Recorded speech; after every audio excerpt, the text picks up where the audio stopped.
Sir Sayajirao Gaekwad ત્રીજાની જન્મ જયંતિ નિમિત્તે તેમની પ્રતિમા પર વડોદરા મહાનગરપાલિકા દ્વારા પુષ્પાંજલિ અર્પણ કરવાનો કાર્યક્રમ યોજવામાં આવ્યો હતો। વડોદરા મ્યુનિસિપલ કમિશનર અરુણ મહેશ બાબુએ પ્રતિમાને પુષ્પહાર પહેરાવી શ્રદ્ધાસુમન અર્પણ કર્યા હતા। ત્યારબાદ વડોદરાના પૂર્વ મેયર પિંકીબેન સોની, વડોદરાના પૂર્વ ડેપ્યુટી મેયર ચિરાગ બારોટ, ભાજપ મહાનગરના અધ્યક્ષ ડોક્ટર જયપ્રકાશ સોની, વડોદરા કોંગ્રેસના પ્રમુખ ઋત્વિક જોશી તેમજ પૂર્વ કાઉન્સિલરો અને રાજકીય અગ્રણીઓએ પ્રતિમાને પુષ્પાંજલિ અર્પિત કરી હતી।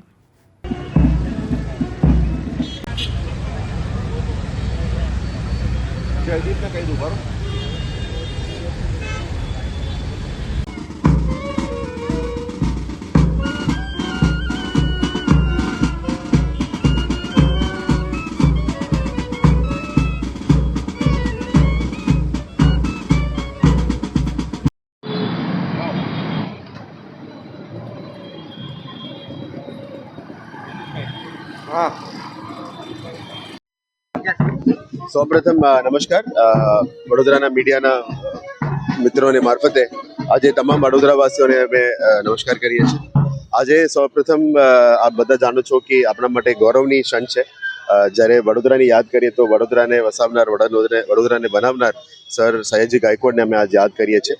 આજે આપણે તમામ વડોદરાની ટીમ, શહેરના ટીમ અહીંયા એમની સ્ટેચ્યુ ત્યાં અમે ભેગા થયા છે, એમને યાદ કરીએ છીએ। એમની પુષ્પાંજલિ સેરેમનીનું આજે અમે આયોજન કર્યું છે।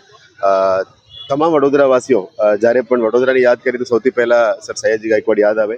એમની ફ્યુચરિસ્ટિક વિઝન, એમની પ્લાનિંગ, એમની દીર્ઘદ્રષ્ટિ અને એમની જે એક્ઝિક્યુશન, આ સિટીને જે તે વખતે પણ વન ઓફ ધી મોડર્ન સિટીઝમાં યાદ કરવામાં આવતો હતો।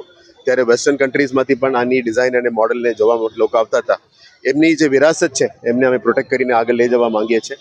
તમામ વિકાસના કામો જે સિટીમાં થાય એમને એમની જે પ્લાનિંગ છે, મૂળભૂત પ્લાનિંગ છે, એને કન્ટિન્યુ કરીને આપણે આ પોલિસી મારફતે લઈ જઈ રહ્યા છીએ। આપણા માટે જે ગૌરવની દિવસ છે એમને વધારે હું નહીં કહેવા માંગુ છું, પણ એમને ફરી એમની જે તમામ કોન્ટ્રીબ્યુશન છે વડોદરા સિટી માટે એમને અમે યાદ કરીએ છીએ। અને વડોદરાવાસીઓની એમની જે આ શુભ જયંતિ છે અને અમે એમની આપના મીડિયાના મિત્રોને મારફતે અમે તમામને શુભકામનાઓ પાઠવી રહ્યા છીએ। Thank you. આજે ત્રીજા સર સયાજીરાવ ગાયકવાડની જન્મજયંતિ છે। દરેક વખત પુષ્પાંજલિનો કાર્યક્રમ હોય છે, એ કાર્યક્રમમાં અમે આવ્યા છીએ। પણ અમને એવું લાગે છે કે આ શાસન પર બેઠેલા લોકોએ સર સયાજીરાવ ગાયકવાડ જે સોંપીને ગયા હતા અને જેને મેન્ટેન કોંગ્રેસ પાર્ટીએ કરેલું એને વેરવિખેર કરી નાખી છે। જે જગ્યા પર આપણે ખર્યા છે સયાજી ગાર્ડન, ભેટમાં 113 એકરનું ગાર્ડન આપેલું, આજે 90 એકર બી નથી। ક્યાં ગઈ એ જમીનો બધી ભાઈ?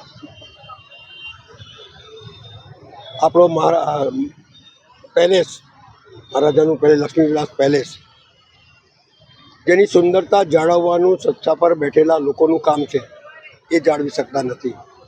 ગ્રેવિટીથી પાણી લાવવું, જ્યારે પાણીની અછત પડી ત્યારે જે જમાનામાં એટલા એન્જિનિયરો હતા ત્યારે વગર વીજળીએ પાણી આ વડોદરા શહેરને કઈ રીતે મળે તેની વ્યવસ્થા કરી, અંડરગ્રાઉન્ડ ડ્રેનેજ લાઇન કરી, વડોદરાની રક્ષા થાય એટલે નવનાથ મંદિરો બનાવ્યા। અભણ આવ્યા હતા, પણ આવ્યા પછી હિન્દી શીખી, ગુજરાતી શીખી, ઇંગ્લિશ શીખી, મરાઠી શીખી, એની જ્ઞાનનો ભંડાર થઈ ગયા। અને જ્ઞાનના ભંડારની અંદર દરેક કલાકારોની, દરેક ઉત્સુક નાગરિકની કદર કરતા હતા। બાબા આંબેડકરને શિષ્યવૃત્તિથી ભણવા માટે મોકલ્યા, ફૈયઝ ખાનને એમની કલાને સાંભળી અને આગળ વધ્યા। આ પ્રમાણેનું એમનું જે કાર્ય હતું એ વડોદરા બને, વડનગરી બનાવી અને કોર્નો કાર્પેટ લગાવી દીધા, જેનાથી લોકોને ઠંડક મળતી હતી એ ઠંડક બંધ કરી દીધી। એટલે ઊંધું રાજ ચલાવવામાં માહિર લોકોને આ સત્તા સોંપી છે, વડોદરાને ખડોદરા બનાવ્યું છે। કોંગ્રેસ પાર્ટીને ફરી વડોદરા બનાવશે એ વાયદા સાથે આગળ વધીએ।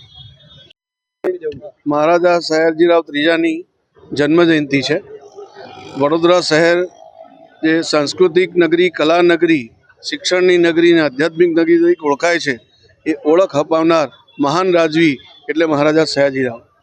વડોદરા શહેરને અનેક સવલતો પૂરી પાડી, એ પછી આરોગ્ય ક્ષેત્ર હોય, શિક્ષણ ક્ષેત્ર હોય, ન્યાયનું ક્ષેત્ર હોય કે પ્રાથમિક સુવિધા હોય, તમામ ક્ષેત્રમાં એમણે વડોદરા શહેરને અનેક ભેટો આપી, જેના કારણે આજે વડોદરા શહેરની આગવી ઓળખ છે.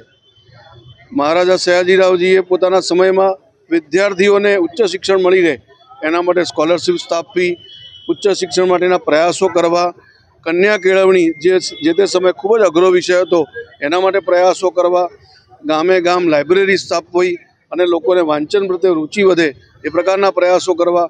આવા એક અનોખા પ્રયાસોથી એમને એક મહાન રાજવી તરીકેની પોતાની ઓળખ ઊભી કરી હતી.